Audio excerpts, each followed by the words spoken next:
Hello friends, ಎಲ್ಲರಿಗೂ ನಮಸ್ಕಾರ. Welcome back to Uma Pavagada cooking channel. ಇವತ್ತಿನ ರೆಸಿಪಿ ಕಷಾಯ. ಶೀತ ನೆಗಡಿ ಕೆಮ್ಮಿಗೆಲ್ಲನ ಯಾವ ರೀತಿ ಕಷಾಯ ಮಾಡೋದಂತ ನೋಡೋಣ. ಅದಕ್ಕೂ ಮುನ್ನ ಚಾನಲ್ ಸಬ್ಸ್ಕ್ರೈಬ್ ಆಗಿಲ್ಲ ಅಂದರೆ ಸಬ್ಸ್ಕ್ರೈಬ್ ಆಗಿ, ಲೈಕ್ ಮಾಡಿ, ಕಮೆಂಟ್ ಮಾಡಿ, ಶೇರ್ ಮಾಡಿ. ಹಾಗಿದ್ರೆ ಕಷಾಯ ಯಾವ ರೀತಿ ಮಾಡೋದಂತ ನೋಡೋಣ ಬನ್ನಿ. ಕಷಾಯ ಮಾಡೋದಕ್ಕೆ 1 ಟೇಬಲ್ ಸ್ಪೂನಷ್ಟು ಧನ್ಯಕಾಳು ತೊಗೊಂಡಿನಿ, ಅಂದರೆ ಕೊತ್ತಂಬರಿ ಬೀಜ, 10-15 ಕಾಳುಮೆಣಸು, 1/4 ಸ್ಪೂನಷ್ಟು ಸೋಂಪು, 1 ಇಂಚಿನಷ್ಟು ಒಣಶುಂಠಿ. ಆದಷ್ಟು ಒಣಶುಂಠಿನೇ ಬಳಸಲಿ, ಚೆನ್ನಾಗಿರುತ್ತೆ.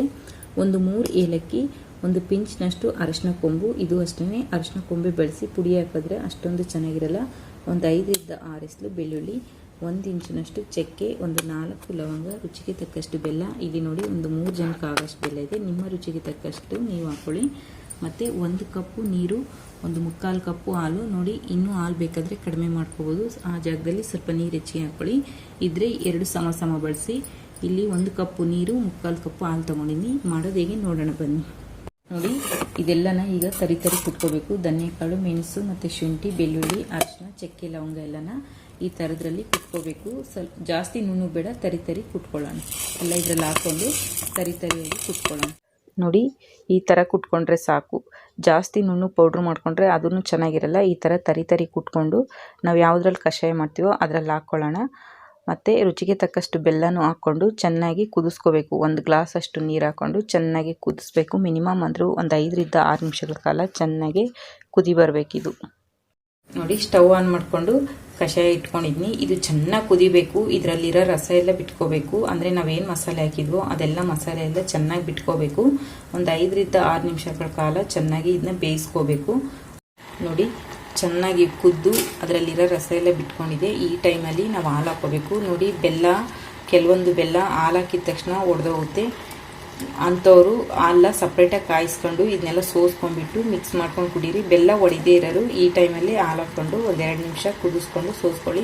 ನೋಡಿ, ನಾನು ಹಾಕಿರೋ ಬೆಲ್ಲ ಒಡೆಯೋದಿಲ್ಲ, ಹಂಗಾಗಿ ನಾನು ಇದರಲ್ಲೇ ಹಾಲು ಹಾಕ್ಕೊಂಡು ಚೆನ್ನಾಗಿ ಕುದಿಸ್ಕೊಳ್ತೀನಿ. ಬೆಲ್ಲ ಒಡೆಯೋರು ಮಾತ್ರ ಸಪ್ರೇಟಾಗಿ ಕಾಯಿಸ್ಕೋಬೇಕು, ಇಲ್ಲಾಂದರೆ ಒಡೆದೋಗುತ್ತೆ, ಕುಡಿಯೋಕ್ಕೆ ಬರಲ್ಲ. ಇದನ್ನ 2 ನಿಮಿಷಗಳ ಕಾಲ ಚೆನ್ನಾಗಿ ಕುದಿಸ್ಕೊಳ್ಳೋಣ. ನೋಡಿ, ಹಾಲು ಹಾಕಿದ್ಮೇಲೆ ಚೆನ್ನಾಗಿ ಕುದಿ ಬರ್ತಾ ಇದೆ. 2 ನಿಮಿಷಗಳ ಕಾಲ ಹೀಗೇ ಚೆನ್ನಾಗಿ ಕುದಿಸ್ಕೊಳ್ಳೋಣ. ಕಷಾಯ ಮಾಡ್ಬೇಕಾದ್ರೆ ಯಾವುದೇ ಕಾರಣಕ್ಕೂ ಸಕ್ಕರೆ ಮಾತ್ರ ಹಾಕಬೇಡಿ. ಸಕ್ಕರೆ ಹಾಕಿದರೆ ಕಷಾಯ ನೀವು ಮಾಡಿದ್ಕೂ ಯೂಸ್ ಆಗಲ್ಲ. ಆದಷ್ಟು ಬೆಲ್ಲ ಹಾಕ್ಕೊಂಡೇ ಮಾಡ್ಕೊಳ್ಳಿ. ಕಷಾಯ ತುಂಬ ಚೆನ್ನಾಗಿರುತ್ತೆ. ನೆಗಡಿ, ಕೆಮ್ಮು, ಶೀತಕ್ಕೆಲ್ಲನ ತುಂಬ ಚೆನ್ನಾಗಿ ಕೆಲಸ ಮಾಡುತ್ತೆ ಇದು.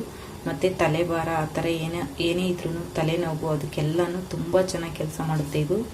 ನೀವು ಒಂದ್ಸಲ ಟ್ರೈ ಮಾಡಿ ನೋಡಿ. ನೋಡಿ, ಕುದಿ ಬರ್ತಾ ಇದೆ. ಈ ಥರ ಚೆನ್ನಾಗಿ ಕುದಿಬೇಕಿದು.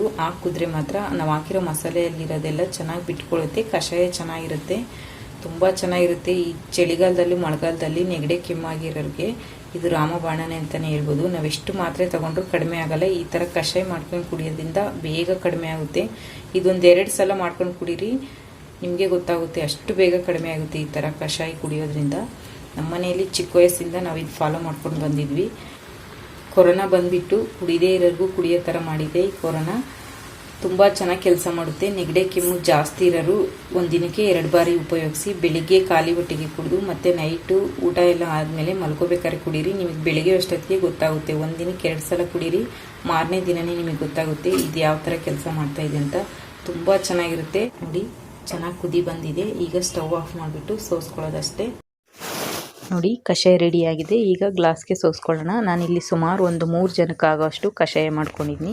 ನೋಡಿದ್ರಲ್ವ ಕಷಾಯ ಯಾವ ರೀತಿ ಮಾಡೋದಂತ. ಈ ರೆಸಿಪಿ ನಿಮಗೆ ಇಷ್ಟವಾದರೆ ಲೈಕ್ ಮಾಡಿ, ಕಮೆಂಟ್ ಮಾಡಿ, ಶೇರ್ ಮಾಡಿ. ಇನ್ನೂ ಚಾನಲ್ ಸಬ್ಸ್ಕ್ರೈಬ್ ಆಗಿಲ್ಲ ಅಂದರೆ ಸಬ್ಸ್ಕ್ರೈಬ್ ಆಗಿ, ಪಕ್ಕದಲ್ಲೇ ಇರುವ ಬೆಲ್ ಬಟನ್ನ ಕ್ಲಿಕ್ ಮಾಡಿದರೆ ನಾನು ಮಾಡುವ ಪ್ರತಿ ವಿಡಿಯೋ ನೋಟಿಫಿಕೇಷನ್ ನಿಮಗೆ ಬರುತ್ತೆ. ಇನ್ನಷ್ಟು ಈಸಿ ರೆಸಿಪಿಗಾಗಿ ಉಮಾ ಪವಗಡ ಕುಕಿಂಗ್ ಚಾನಲನ್ನು ನೋಡ್ತಾಯಿರಿ. ವಿಡಿಯೋ ನೋಡಿದ್ದಕ್ಕಾಗಿ ಧನ್ಯವಾದಗಳು.